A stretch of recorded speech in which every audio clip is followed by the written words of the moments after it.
Meus queridos amigos e meus irmãos do canal Retorno da Glória, que o nosso Deus e Pai seja louvado por mais uma vez nos permitir estar aqui para juntos aprendermos mais das verdades para esses últimos dias. Amém? Bom, hoje é o 13º dia da nossa série de 21 dias e o meu desejo e oração é para que o Espírito do Senhor esteja transformando nossas vidas hoje e a cada dia da nossa jornada. Amém? E antes de irmos ao nosso assunto, não se esqueçam de deixar o seu like, seu comentário e também deixem o seu pedido de oração, porque diariamente eu estou orando pelos pedidos que são feitos aqui nesse canal, ok? E dizem as Escrituras, tendo se levantado alta madrugada, saiu, foi para um lugar deserto e ali orava. Amigos, ninguém pode esperar um reavivamento sem muita e ininterrupta oração. Jesus é o nosso exemplo em todas as coisas e a palavra de Deus e o Espírito de profecia apresentam o unigênito do Pai como um homem não apenas de dores, mas um constante suplicante da presença do Senhor, porque o próprio Jesus diz que nada podia fazer por ele mesmo, ou seja, nada na obra de Cristo era feito pelo seu próprio poder, mas tudo aquilo que fazia vinha diretamente do Pai, inclusive as palavras que ele falava. E sendo Cristo, o Filho de Deus, e tendo sido gerado pelo Espírito Santo, ainda assim necessitou de constante oração para estar cheio do Espírito a fim de fazer a obra de Deus, quanto mais nós, fracos e indignos pecadores, precisamos estar ligados com o Senhor por intermédio da oração, a fim de recebermos constantemente e diariamente um renovado batismo do Espírito Santo, assim como Jesus recebia. Bom, tanto no Antigo como no Novo Testamento, e também no decorrer da história cristã, todo o reavivamento se iniciou a partir da oração. O povo hebreu ele foi liberto do Egito não apenas porque havia chegado o tempo determinado do seu livramento, mas porque o próprio Jeová disse para Moisés que havia ouvido o clamor do seu povo. Em Joel capítulo 1, nós vemos também uma terrível devastação da lavoura dos filhos de Deus através de uma praga de 4 espécies de gafanhotos famintos e insaciáveis. Contudo, no capítulo 2 do livro do profeta Joel, vemos que o Senhor, através do seu profeta, chama o povo para um verdadeiro e santo ajuntamento, a fim de que o seu povo rasgasse o seu coração em oração diante de Deus e lhe pedisse que o Senhor não os entregasse ao opróbrio. E como vemos nos versículos 18 e 19, Deus ouviu as orações do seu povo arrependido. Lá no próprio capítulo 2 de Joel, o Senhor faz agora uma profecia se referindo primeiramente ao dia de Pentecostes, no qual os primeiros seguidores de Cristo estiveram por 10 dias orando, suplicando e clamando a Deus para que enviasse a promessa do seu Espírito Santo.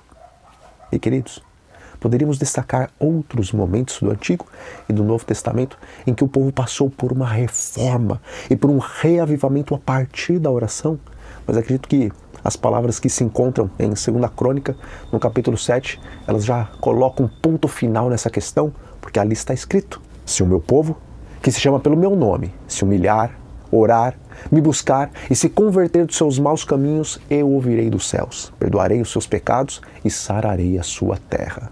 Mas os reavivamentos, por intermédio da oração, não se restringem ao Antigo e ao Novo Testamento e não se restringem ao período da Reforma Protestante, porque ainda hoje Deus reaviva seu povo e envia o Espírito Santo quando este começa a orar.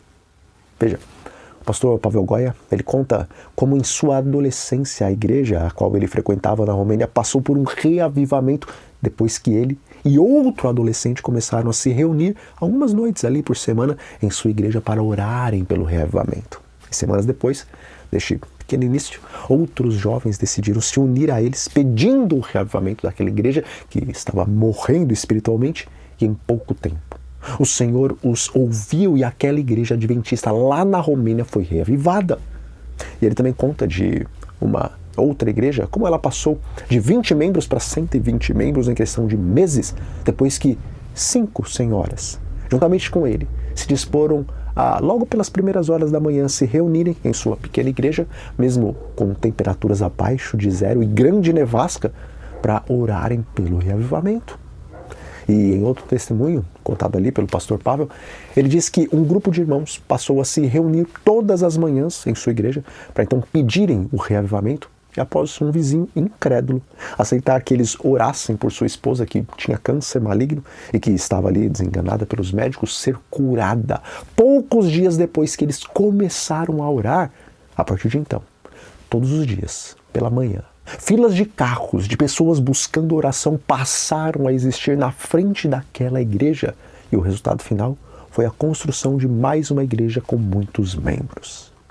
E diz o Espírito de Profecia, Cristo trabalhou pela sua vinha. Sendo o príncipe do céu, ainda assim intercedeu pelo homem, exerceu influência perante Deus e prevaleceu em favor de si mesmo e do seu povo. Manhã após manhã, ele se comunicava com o Pai Celestial, recebendo dele diariamente um renovado batismo do Espírito Santo. Amigos, não podemos esperar resultados diferentes fazendo as mesmas coisas de sempre. Não podemos esperar ser cheios do Espírito Santo se não temos buscado a Deus diariamente pelas manhãs.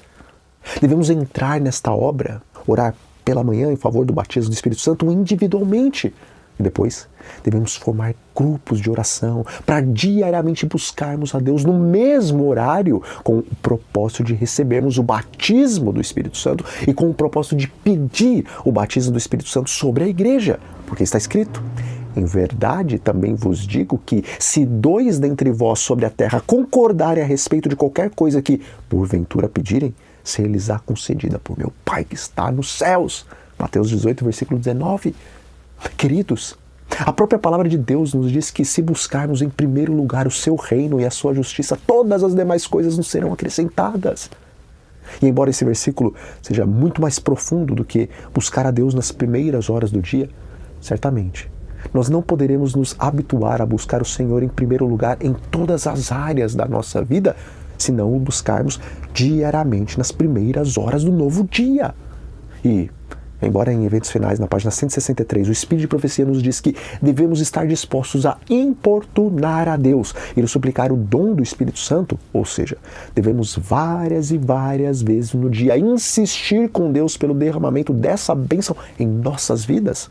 Ainda assim, tal como Cristo buscava nas primeiras horas da manhã, um renovado batismo do Espírito Santo para poder enfrentar as lutas que ele teria contra a carne, o diabo e o mundo durante todo o dia e também para efetuar a obra que o Pai lhe havia entregado, da mesma forma.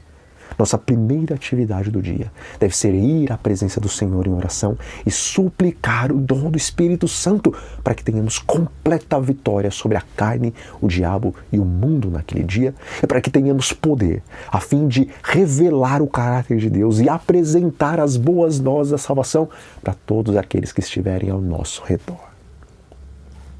Bom, nós vamos ficando por aqui, mas antes, façamos uma oração. Nosso Deus e nosso Pai, louvado, exaltado seja o teu santo e eterno nome.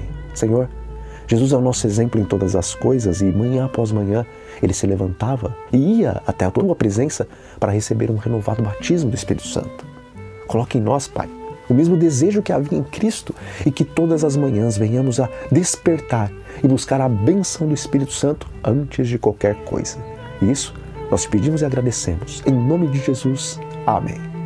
Que o Senhor os abençoe grandemente neste dia e que a partir de hoje Ele coloque em vocês o desejo e a necessidade de todas as manhãs ir à presença dEle para suplicar e receber um renovado batismo do Espírito Santo. Então, um grande abraço a todos e até a próxima.